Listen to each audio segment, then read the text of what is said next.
अभी हम मौजूद हैं पूर्व मुख्यमंत्री अजीत जोगी के साथ। आइए उनसे बात करते हैं कि अब जो नक्सली हमला हुआ उसके बाद क्या रणनीति रहेगी कांग्रेस की, कांग्रेस आगे क्या कदम उठाने वाली है और इसमें जो जवाबदारी तय करनी थी किसकी जवाबदारी है। जोगी जी बताइए कि जो अभी तक घटनाक्रम हुआ, नक्सली हमला हुआ था, उसके बाद अब क्या आप लोगों की रणनीति रहेगी आगे?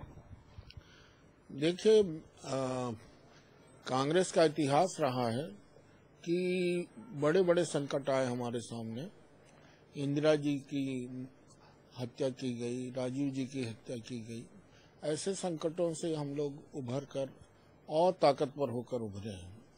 तो ये संकट भी बड़ा संकट है, न केवल छत्तीसगढ़ के लिए है पर पूरे देश के लिए है। इस संकट से भी हम लोग उभरेंगे। और ये जो नक्सलवाद की समस्या है, देश के लिए एक सबसे बड़ी आंतरिक सुरक्षा की समस्या बन गया है। उसको सभी दृष्टिकोणों से, विकास के दृष्टिकोण से, सामाजिक आर्थिक दृष्टिकोण से, राजनीतिक दृष्टिकोण से, कानून और व्यवस्था के दृष्टिकोण से, इसको हर मोर्चे पर टैकल करके, राजनीतिक पहल करके, बातचीत करके, कुछ ना कुछ करके इसका हल जरूर निकाला जाए। ये इतनी बड़ी घटना, इतना बड़ा आघात पहुंचने के बाद कई बार ऐसा होता है कि जब बड़ी घटना होती है तो वो एक अवसर भी देती है कि अवसर मिला है देश को कि पूरी बात को फिर से नए सिरे से सोच के और उसका सलूशन निकाला जाए। जो इतने ढेर सारे राज्यों में फैली हुई समस्या है उसका समाप्त किया जाए। इस घटना में आपने अपने कुछ बहुत साथियों को खो दिया है। अब उनकी पूर्ति तो नहीं हो सकती, लेकिन उसके जगह किस तरह से आगे आप अपनी पार्टी को और मजबूती से सामने लाएंगे? कुछ जैसा मैंने कहा, कांग्रेस में ऐसा हुआ है, कई बार हुआ है। और कांग्रेस में वो अंतर्निहित शक्ति है कि वो इतने बड़े सदमे के बाद भी बड़ी ताकत से ऊपर उठती है। छत्तीसगढ़ में भी अब बहुत ताकत से उभरेगी। इस घटना के कारण जो शुरू में आघात पहुंचा, दुख हुआ, शोक हुआ, अब वो उसके साथ रोष हुआ, क्रोध हुआ, आक्रोश हुआ, ये सब भावनाएं अब बदल के जोश में परिणत हो जाएंगी। और पूरे जोश के साथ हमारा युवा, हमारे कार्यकर्ता, पूरी पार्टी इस संघर्ष में लगेगी और इस बार भाजपा को भारी शिकस्त का सामना करना पड़ेगा। इस घटना के बाद अब जैसे कुछ जगह पे आरोप लग रहा है कि जो नक्सलियों ने वारदात को अंजाम दिया तो कहीं न कहीं उनको जानकारी पार्टी के कुछ लोगों द्वारा दी जा रही थी या उनके कुछ मुखबिर पार्टी में थे। ये कहाँ तक सही कहा जा सकता है? देखिए, ये बात तो बिल्कुल तय है कि नक्सलियों का जो गोपनीय तंत्र है वो भारत सरकार और राज्य सरकार के गोपनीय तंत्र से भी ज्यादा अच्छा है। उनको किसी बाहरी आदमी की जरूरत नहीं है। उनको एक एक सेकंड की जानकारी रहती है। अभी अजीत जोगी किससे मिल रहे हैं, आप उनका इंटरव्यू कर रहे हैं, शायद ये भी उनको मालूम होगा। वो इतना ज्यादा इंटेलिजेंस में आगे हैं।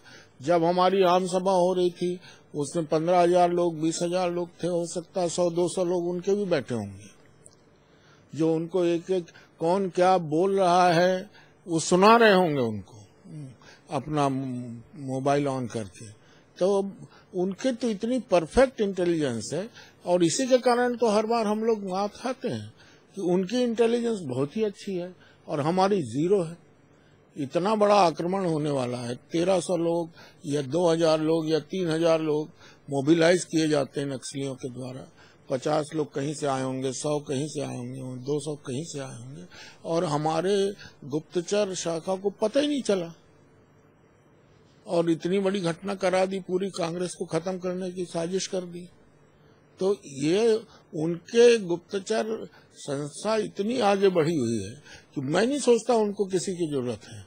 कांग्रेसी चेहरे में उनका आदमी बैठा हुआ होगा।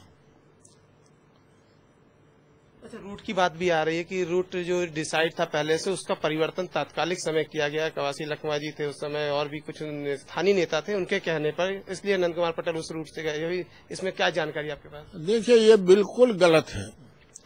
शुरू में मुझे लगा, मैंने आज समाचार पत्रों में पढ़ा तो मुझे लगा कि ऐसा कुछ हुआ होगा।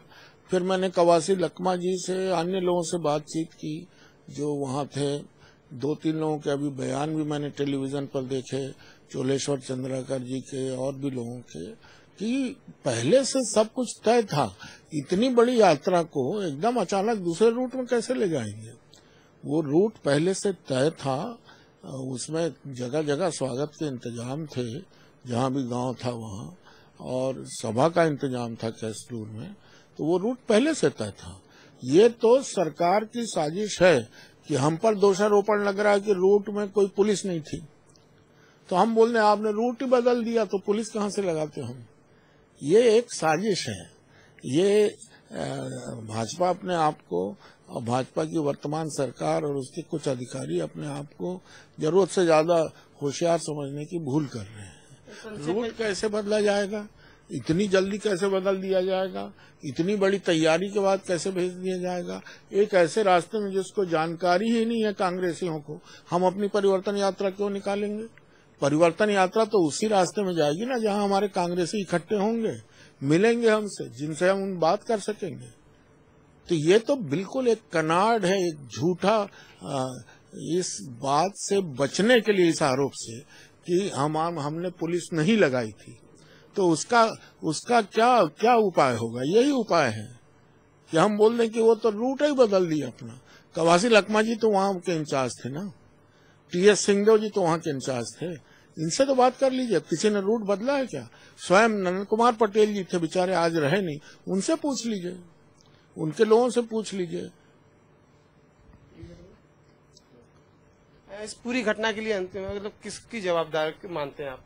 देखिए, ये खुशी की बात है कि ये जो आयोग बना के और टालना चाह रहे थे रमन सिंह जी, उसमें वो सफल नहीं हो पाए।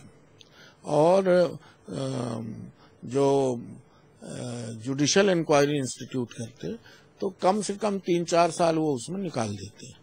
आज तक 13 साल में उन्होंने 8-10 तो इंक्वायरी ऑर्डर किए, एक का भी रिजल्ट सामने नहीं आया, इसका भी कोई रिजल्ट सामने नहीं आता। वो इसको टालना चाह रहे थे। उनकी इस चाल को केंद्र भी समझ गया, हम लोग भी समझ गए, और हम लोगों ने इसका पुरजोर विरोध किया।